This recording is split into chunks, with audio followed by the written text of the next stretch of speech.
Hello everyone, and welcome to this consultation session for the development of a carbon neutral plan for UTS. Last year in March, the sustainability team presented a paper to the senior exec, updating us on the progress of UTS's greenhouse gas emission reduction program. As you probably know, UTS has a target of a 30% reduction in greenhouse gas emissions of the 2007 levels by mid-2021. Now, we currently don't have a target beyond this year, so it was proposed that the university set targets to become carbon neutral. The proposed targets are achieving a net zero for Scope 1 and Scope 2 emissions from campus operations by 2025 and achieving net zero for all relevant emission sources by 2040.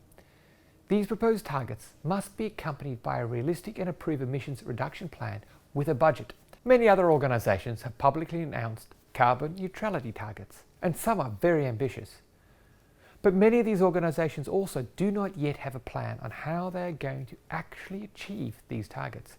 At UTS, we're not going to do that, because as you know, at UTS we always walk the talk.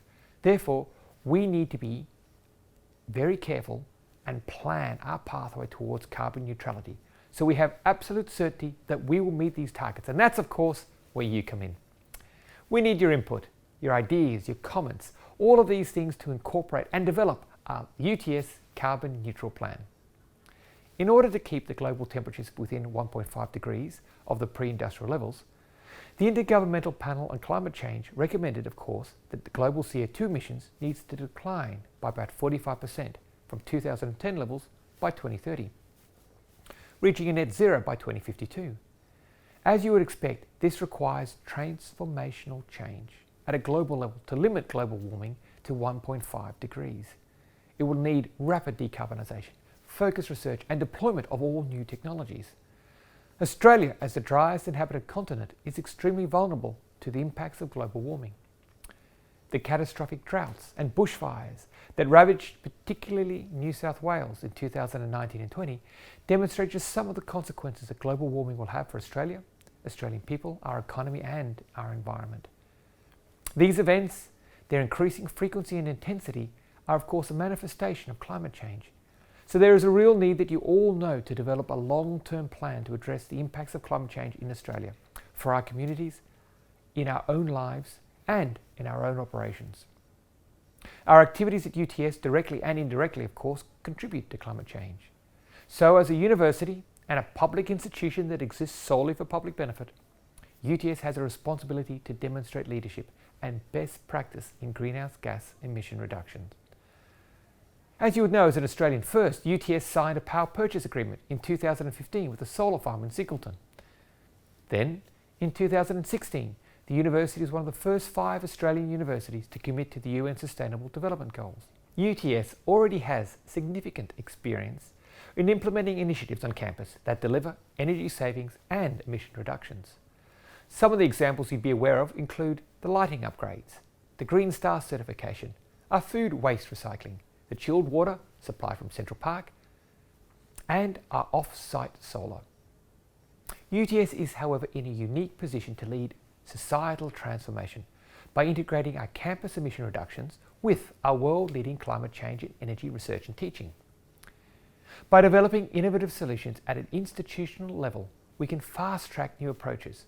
We can create real impact in the real world.